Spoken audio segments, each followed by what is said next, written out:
সালামু আলাইকুম। দেখেন সারা রাত্রে বৃষ্টি, এখনো মোহনগঞ্জ উপজেলা এখনো হয় নাই, বৃষ্টি কমে নাই, যে বন্যা হয়ে গেছে।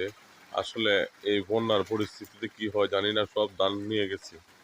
আল্লাহ যদি রহমত করে, এখন মানুষের অবস্থান কি হবে বোঝা যাইতেছে না। বন্যার অবস্থান দেখেন, সারা রাত্রে বৃষ্টি।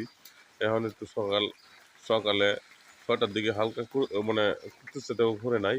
দিনের অবস্থা দেখেন, মেঘলার অবস্থা কি হয়েছে।